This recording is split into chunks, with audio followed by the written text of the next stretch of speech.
personal responsibility.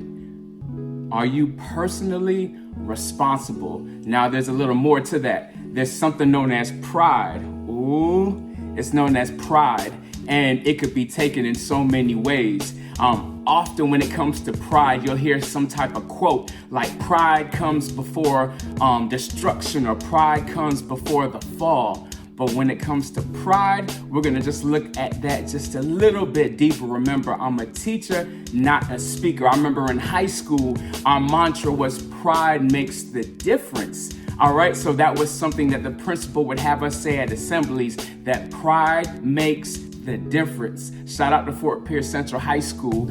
And also, I remember hearing being personally responsible in daily efforts. Okay, that's an acronym for pride, being personally responsible in our daily efforts. So we're talking about personal responsibility. We're talking about pride today. Now, there are 3 different types of pride. So let's put this in context. So there's something known as dignity. And when it comes to dignity, that means you're worthy of honor and respect. But then we get into something known as superiority. That's when there are qualities of being better than others. You know, some of us have that pride, feeling that we're better than others. And the third type of pride is arrogance. And that's when there's an exaggerated sense of self-worth or importance. There's that overbearing manner on others. So there's 3 types of pride: dignity, superiority, and arrogance. But remember, I'm a teacher, not a speaker. Now, when it comes to nature, I know a lot of us have seen the cartoon back in the day, Lion King, with Mufasa and Simba, you know, the whole circle of life. But the lion is considered what?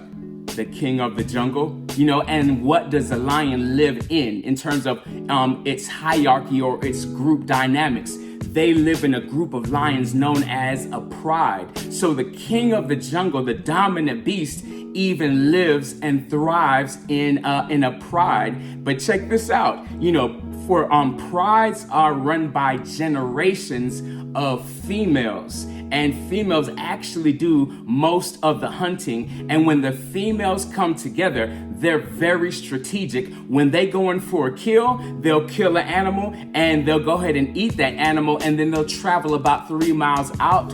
Why? Because they're strategic.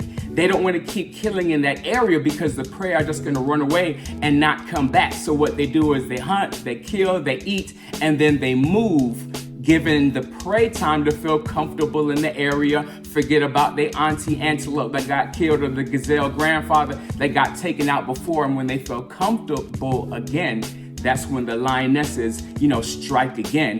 So in the pride, it's strategic.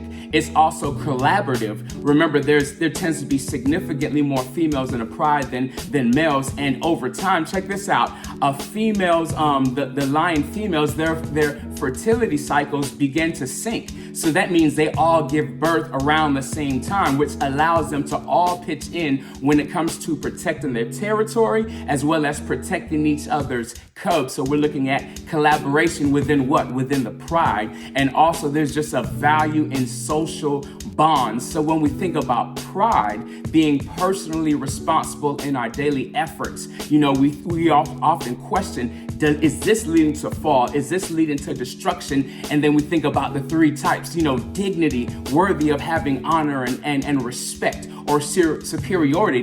Do we display qualities as if we're better than others, or even that sense of arrogance when we have an exaggerated value on self and our importance and what we could do, but then we become overbearing on others? So there's different contexts, but there's also positive contexts to pride, as I have been sharing in regards to the lion. When somebody exercises and displays pride, they tend to hold high their standards. You could push back against negativity. It's also, pride is a sign that we care. It also spurs leadership. And when we display pride, it allows us to look after family, look after our organization or the activities or whatever we are trying to accomplish. You know, that's displaying pride. we come together. Let's come together just like those lions and form our pride. Let's be personally responsible in our daily efforts. Remember, teamwork makes the dream work. We're looking at lions, the king of the jungle, and they live and exist in pride. Remember, I'm a teacher, not a speaker. Let's have an amazing day.